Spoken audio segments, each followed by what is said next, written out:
Bonjour à tous, ravi de vous retrouver pour cette nouvelle page d'actualité en Savoie-Mont-Blanc. Voici les titres que nous allons développer en ce mardi 20 juin. Les fusions de communes sont de plus en plus nombreuses pour pallier aux baisses de dotation de l'État. C'est le cas par exemple au bout du lac d'Annecy. Les communes de Faverges-Septney et Doussart vont fusionner en janvier 2018. Nous ferons le point sur ce dossier en début de journal. Et puis début de notre série consacrée cette semaine à l'hôtel royal d'Évian. Nous allons nous glisser dans les coulisses de ce palace. Aujourd'hui, rencontre avec Charlène Salvignon, la gouvernante générale. Mais avant de développer ces titres, après l'incendie qui a ravagé les locaux du groupement transfrontalier européen à Annemasse mercredi dernier, le réseau informatique et téléphonique est hors d'usage. L'association ne pourra plus fonctionner normalement pendant plusieurs semaines. Face à cette situation de crise, les bénévoles et le personnel de l'association mettent tout en œuvre pour tenter d'assurer la continuité des services. En attendant la réouverture des lignes téléphoniques, un accueil physique est proposé dans les locaux d'Ambilly, 6 rue de la Zone et de Saint-Genis-Pouilly, 62 rue de Genève, afin de recevoir et informer le public. Direction la Suisse à présent. Vendredi dernier, les employés de l'ONU à Genève ont arrêté de travailler pendant 2 heures. Il faut savoir que les grèves sont rarissimes aux Nations Unies où on en compte une seule tous les 10 ans en moyenne. La raison de ces mécontentements est due à la baisse de salaire à hauteur de 7,7%, décidée sans consultation par l'administration new-yorkaise. On écoute Yann Richards, secrétaire exécutif du Conseil du personnel de l'ONU au micro de Guillaume Lesquer. Nous croyons que la décision a été prise sur des calculs fausses, sur des données incorrectes, que ça n'a pas été fait dans la transparence.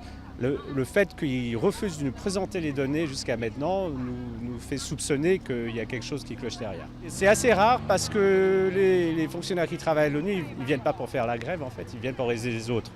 Mais en même temps, si on ne sait pas nous défendre nous-mêmes, on ne peut pas défendre les autres non plus. Il va y avoir une réunion de la commission de la fonction publique internationale à Vienne en juillet.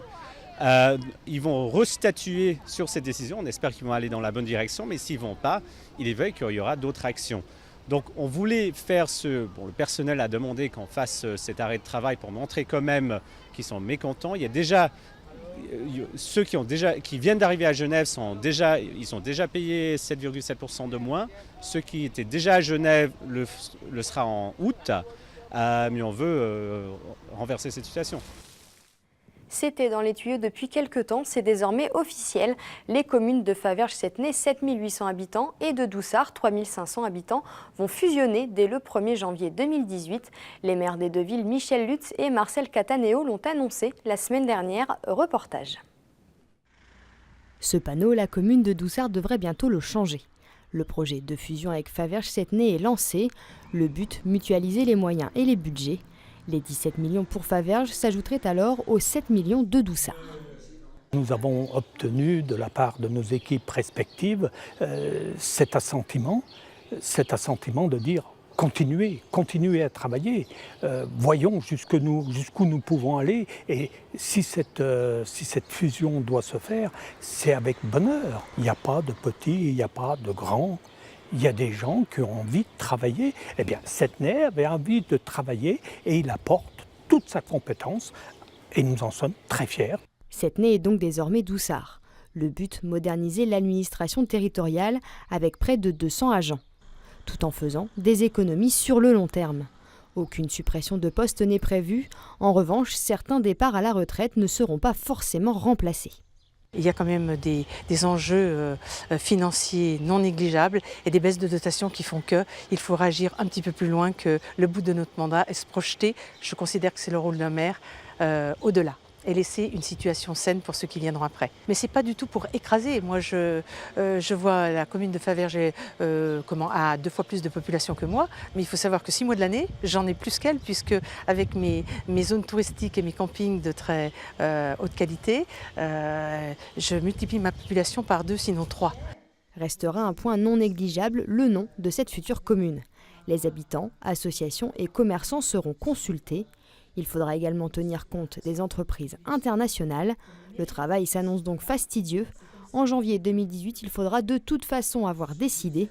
Il sera alors temps de changer tous les panneaux. L'été est bel et bien arrivé en Savoie-Mont-Blanc, l'occasion pour Pierre Lambert, le préfet de Haute-Savoie, de faire le point sur la sécurité et la réglementation au lac d'Annecy. 3000 bateaux ont un emplacement sur le lac. Pour y accéder, il faut une autorisation d'occupation temporaire. Elle est délivrée par la préfecture et s'applique aux pontons, prises d'eau ou encore ce qu'on appelle les mouillages. Depuis 2015, 468 ouvrages illégaux ont été relevés sur le lac et les 2 tiers ont été retirés par l'État.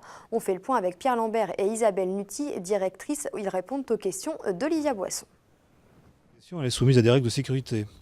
Et pour cela, les services de l'État mettent en place des bouées, des balises, des couloirs qu'il faut respecter, et puis des règles de distance, de vitesse. Voilà. Et tout ceci est également contrôlé régulièrement par nos services, avec l'appui de la gendarmerie, qui est aussi un service de l'État évidemment, ainsi que quelquefois par des contrôles interservices. On renforce les contrôles cette année parce qu'on a constaté depuis la nouvelle réglementation en vigueur en 2015 que les règles n'étaient toujours pas respectées. Donc on a fait beaucoup de sensibilisation depuis 2015 et puis on voit que ça atteint des limites, cet exercice. Donc cette année on fait des contrôles et puis on sera plus sévère sur les suites de contrôle, c'est-à-dire qu'on va verbaliser davantage pour ceux qui enfreignent les règles du règlement de police de la navigation. Début de notre série, cette semaine, elle nous emmène dans les coulisses de l'Hôtel Royal à Évian. Niché sur les hauteurs du lac Léman, le Grand Hôtel, né à la Belle Époque en 1909, a été entièrement rénové en 2014. Depuis, il a aussi gagné le titre de Palace. Que se cache-t-il derrière ce prestige ? Eh bien, 200 salariés. Fanette de Buisson a rencontré 3 d'entre eux. Ce soir, portrait de la gouvernante générale, Charlène Salvignon. Depuis les chambres les plus prestigieuses, la vue sur le Léman est imprenable. Un luxe que s'offrent les clients les plus privilégiés. Autre luxe, plus discret celui-ci. Le travail impeccable des femmes de chambre. On les retrouve ce matin-là, 7 étages plus bas. Donc aujourd'hui, on va se mettre en jambes pour préparer les arrivées du week-end. On va en voir environ 90 arrivées demain. À l'abri des regards, l'équipe se réunit chaque matin. Aux commandes, Charlène, 25 ans, est déjà gouvernante générale. La gouvernante générale, c'est la maîtresse de maison. En effet, donc, moi j'ai une équipe qui est assez importante avec l'ensemble des gouvernantes, des femmes de chambre. Ça regroupe aussi l'ensemble des personnes qui travaillent sur les locaux communs. Et les lingers et fleuristes font aussi partie de l'équipe. Voilà. Donc prioritairement, bien sûr, tout ce qui est encadrement d'équipe, planification du travail, planification aussi. Il faut pouvoir répondre à toutes leurs demandes et ils en ont beaucoup. Voilà, il n'y a aucune journée qui se ressemble et les journées sont longues. Donc voilà, on passe beaucoup de temps ici à l'hôtel. Les consignes prises, les femmes de chambre retournent au travail. Elles sont une 50aine à s'affairer pour que tout soit parfait. Pendant ce temps-là, Charlène rejoint l'équipe de direction. Les arrivées les plus importantes, le menu, les détails techniques sont étudiés avec soin. Le Palace est une grosse machine bien rodée où rien n'est laissé au hasard. Charlène va d'ailleurs s'en inquiéter à l'issue de sa réunion. Dans cette suite, une personnalité est attendue dans quelques minutes. Depuis 2016, l'hôtel a obtenu la distinction de Palace. Qu'on soit dans un palace, dans un hôtel, qu'on soit dans un hôtel 3 étoiles, peu importe. L'important, c'est qu'on aime son métier et qu'on le mette correctement en application. Aujourd'hui, ce qu'on doit se dire, c'est surtout qu'on a la chance de travailler dans un palace. On y a travaillé dur, c'était vraiment une action commune pour pouvoir réussir et obtenir cette distinction. Mais aujourd'hui, c'est surtout en fait une fierté plus qu'autre chose, quoi. Au pas de course, la journée de Charlène se poursuit. L'été, les 150 chambres du Palace sont quasiment pleines. Un dernier appel au room service pour la gouvernante générale avant de reprendre la route. Et demain, nous nous intéresserons justement à la responsable du room service pour le 2e épisode de cette série. C'est la fin de cette édition. Merci à tous de l'avoir suivi. N'oubliez pas notre site internet 8montblanc.fr. Belle soirée et à demain pour encore plus d'actu en Savoie-Mont-Blanc.